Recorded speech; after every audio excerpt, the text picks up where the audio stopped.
Annick Billebrand, vous êtes membre du collectif Euromaïdan France. Vous étiez encore ce matin à Kiev. Et puis Pierre Laurin, journaliste et écrivain français, spécialiste de l'Ukraine et de l'URSS. Qu'est-ce que ça peut vouloir dire, ce vote, dans un état d'exception où on traite de toute façon les manifestants de terroristes ? Je suis un peu surprise par cette information, évidemment, puisque... il y a quelques minutes, j'ai appris du journal ukrainien Zerkalo que Souskov, qui est l'éminence grise du Kremlin, est arrivé chez Klouyev, qui est quand même le chef de l'administration de Yanukovych, pour faire un casting pour définir les membres du nouveau gouvernement ukrainien. Vous avez cette information-là, parce qu'on sait qu'il y a un représentant il y a 20 minutes. Voilà. Et est-ce que pour vous, Yanukovych est un corps crédible s'il dit ce soir on va organiser des élections, voire un gouvernement d'union nationale? Est-ce que ça peut servir à quelque chose? Non. Pierre Laurin? Je crois que le problème est là. Le problème est dans le fait que, quoi que fasse Yanukovych, l'opposition n'a pas confiance. Or, pour sortir de la crise, il n'y a pas d'autre interlocuteur pour le moment que Yanukovych. Et ça, je crois que les Européens l'ont bien compris, puisqu'ils ont exclu Yanukovych de la liste des gens qui seraient éventuellement concernés par des sanctions. Donc, pour trouver une solution, c'est avec lui, pour le moment, que la Troïka négocie, et il n'y a pas d'autre interlocuteur. Mais donc, je crois que les opposants n'en veulent pas. Il faut que, pour trouver une solution, il faut bien qu'il y ait un geste de part et d'autre. Je crois que cette déclaration du Parlement peut être interprétée de plusieurs manières, mais c'est un jalon. C'est quelque chose qui peut servir ou de base pour aller plus loin dans une négociation, ou ça va rester lettre morte. Mais c'est un jalon. Je crois que là, aujourd'hui, la situation est telle que si l'on veut une désescalade, il faut que l'opposition accepte également d'entrer dans le jeu. Je ne pense pas que ce soit le cas jusqu'à présent. Annick Billebrand, vous pensez que l'opposition peut rentrer dans ce jeu-là? Je pense que malheureusement, ou je ne sais pas si je dois dire malheureusement, l'opposition n'entrera pas dans ce jeu puisque... Parce qu'on est allé trop loin de toute façon. Depuis, ça va faire 3 mois demain que Yanukovych a refusé de signer à Vilnius.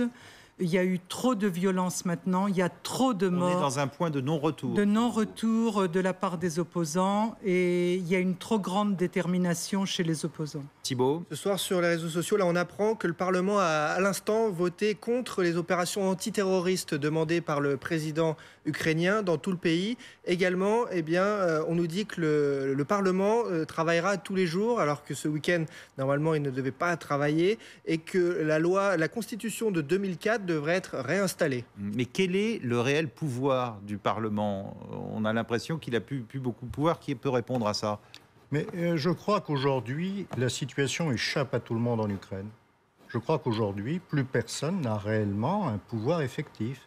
Ni le président, ni l'opposition, ni le Parlement, ni personne.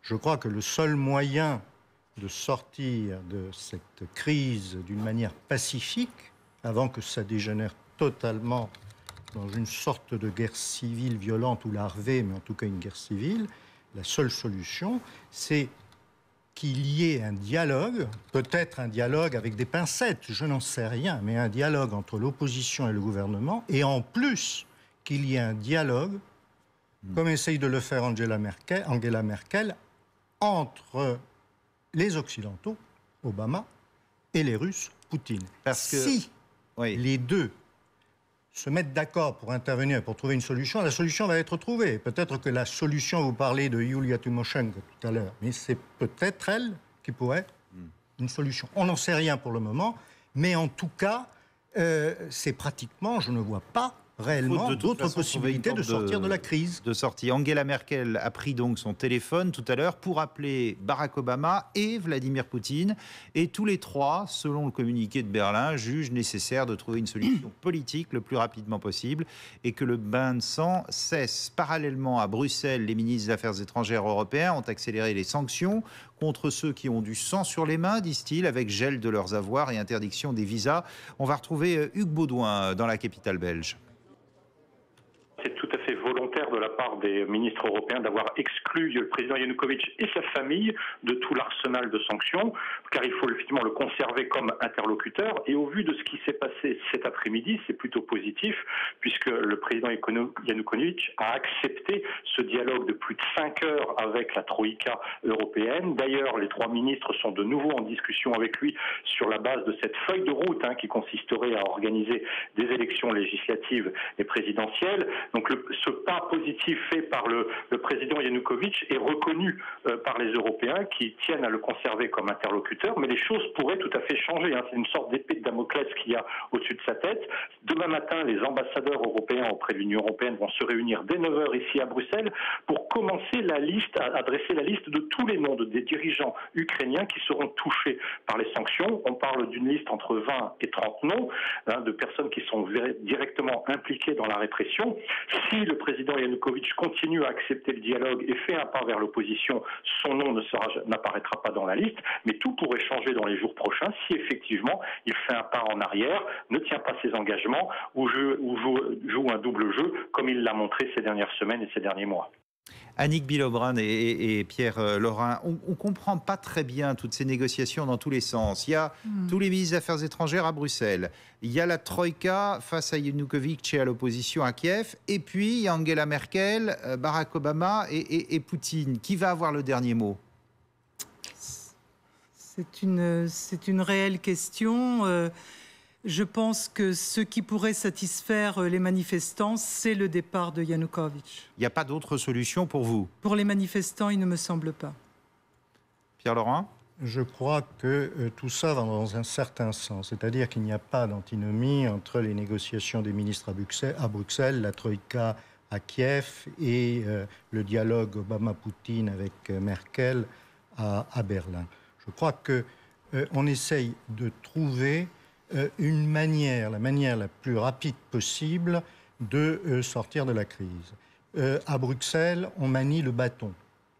À Kiev, on essaye de mettre d'accord l'opposition et le gouvernement, ce qui n'est pas facile. Et au-dessus, à Berlin, on essaye de trouver 2 parrains suffisamment forts pour imposer diplomatiquement une négociation et une solution négociée. Et je crois que tout cela, ça concourt à essayer de sortir de la crise. Mais ce n'est pas du tout acquis, parce que de part et d'autre, il y a des éléments incontrôlables. Du côté de Yanukovych, il y a un certain nombre de personnes qui ne veulent pas perdre les avantages qu'ils ont acquis. Peut-être indûment, et même certainement indûment. Mais il faut également... Apparemment, nous dira Thibault qui est à côté de vous, c'est un peu panique à bord ce soir. Absolument, bien entendu. Il commence à quitter le pays, on va le voir tout de suite. C'est normal. Du côté de l'opposition, il ne faut pas croire que c'est un bloc monolithique. Ce matin, il y avait une trêve, et la trêve a été rompue par des groupes extrémistes au sein des manifestants. Justement, si vous le permettez, on voit que la détermination des manifestants est plus forte que jamais. Mais qui sont ces opposants ? Ils ne sont pas tous pro-européens. Surtout, certains sont anti-russes, voire ultranationalistes. Et puis, d'autres, dans les grandes villes du pays où ils ont déjà pris le pouvoir, ont aussi d'autres idées. Regardez tout ça avec Anne-Claire Coudray. Dans le chaos de cette place Maïdan, qui sont ces milliers d'Ukrainiens qui tiennent maintenant depuis des mois ? Des civils venus se battre pour la liberté ou des paramilitaires nationalistes dont les équipements n'ont rien à envier aux forces de l'ordre. Certains sont anti-russes, d'autres se disent pro-européens. Tous veulent la démission du président Yanukovych, allié du Kremlin. L'Ukraine est plus que jamais ce pays déchiré que se sont partagé pendant des siècles les puissances européennes à l'ouest et la Russie à l'est. Un pays indépendant depuis 22 ans seulement, dont toute la partie occidentale se révolte aujourd'hui. Dans la ville de Lviv, les manifestants ont pris d'assaut les bâtiments administratifs. Les forces de l'ordre ont dû abandonner le terrain. La ville a déclaré son autonomie. Un peu plus loin, sur la frontière polonaise, des camions bloquent la route. Tous ces manifestants demandent un rapprochement avec l'Union européenne. Les Ukrainiens veulent aller en Europe parce qu'ils voient combien les gens gagnent là-bas et combien on gagne ici. Il y a de la pauvreté en Ukraine, de la pauvreté. À Lutsk, le tout nouveau gouverneur nommé par le pouvoir pro-russe a été sorti de son bureau par la foule. L'homme a été ligoté et menotté, contraint de signer une lettre de démission. Ici aussi, l'ordre est assuré par une milice d'opposants, des manifestants qui s'organisent de plus en plus. Chauffés à blanc par la violence des derniers jours. Dans cette petite ville, une femme a été tuée par un sniper, d'autres ont été blessés par balle. Une répression sanglante qui nourrit d'heure en heure la menace d'une guerre civile. Annick Billot-Brand, Pierre Laurin, oui, on voit évidemment la contagion en province, mais on a l'impression qu'il y a deux Ukraines qui sont totalement irréconciliables. Je ne crois pas. C'est ce que cherche Poutine, qui a toujours dit que la plus grande catastrophe, n'est-ce pas, du XXe siècle était le démantèlement de l'URSS. Et on voit la multiplication des foyers aussi de révolte à l'Est. Et évidemment, c'était plus important à l'Ouest. Mais là, il me semble que ce qui se passe actuellement, on n'arrivera pas au démantèlement de l'Ukraine. Et je reviens sur le fait que vous dites toujours, vous parlez toujours de nationalisme, toujours d'extrémistes, mais ce sont tous des patriotes.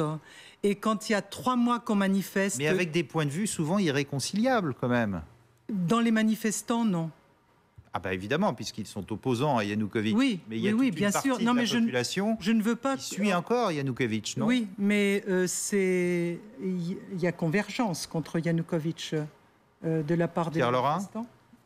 Je ne peux pas être réellement d'accord avec cela. D'une part, parce que ça fait très longtemps que on dit tout et n'importe quoi sur la position de la Russie et sur Poutine. Poutine n'a jamais dit que l'effondrement de l'Union soviétique était la plus grande catastrophe du XXe siècle. Il a dit que la révolution d'octobre, la prise du pouvoir par les communistes était la pire catastrophe du XXe siècle et qu'ensuite...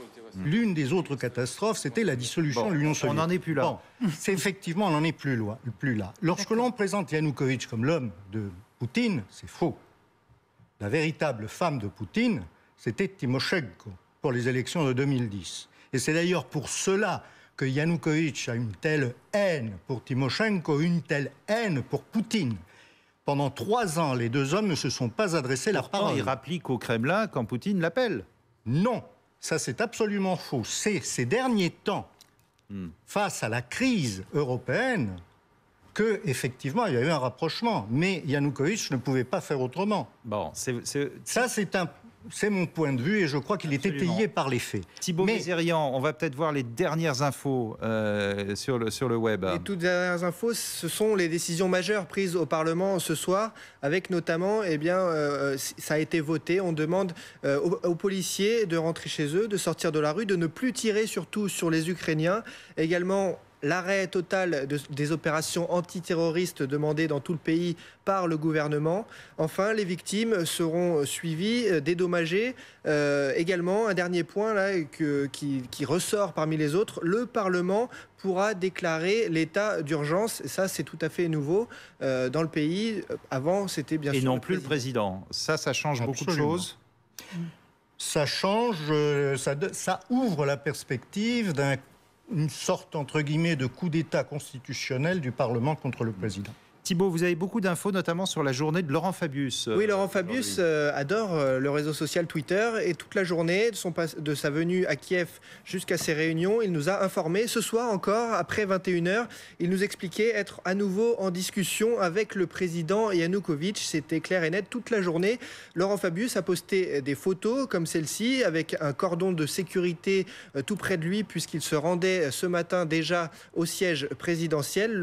En voilà une autre. Ensuite, suite à ce rendez-vous qui a duré plus de 5 heures, Laurent Fabius est allé voir les leaders de l'opposition, notamment celui que je vous ai entouré, l'ancien boxeur Klitschko à gauche, pour là aussi effectuer une médiation entre le gouvernement le matin, l'après-midi l'opposition et à nouveau ce soir avec le président Yanukovych. Deux infos aussi qui ressortent ce soir, qui ont été d'abord colportées comme des rumeurs, puis vérifiées. Un avion transportant la famille du président ukrainien serait parti direction Londres et des grosses fortunes de Kiev ont quitté la ville depuis la fin d'après-midi en jet privé direction l'ouest de l'Europe.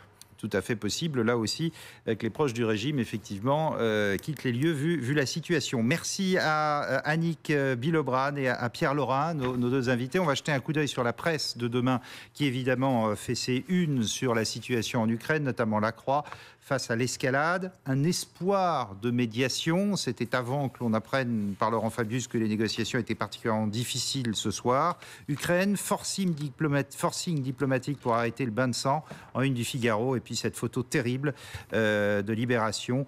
L'Ukraine trahie par l'Europe avec ce jeune homme blessé.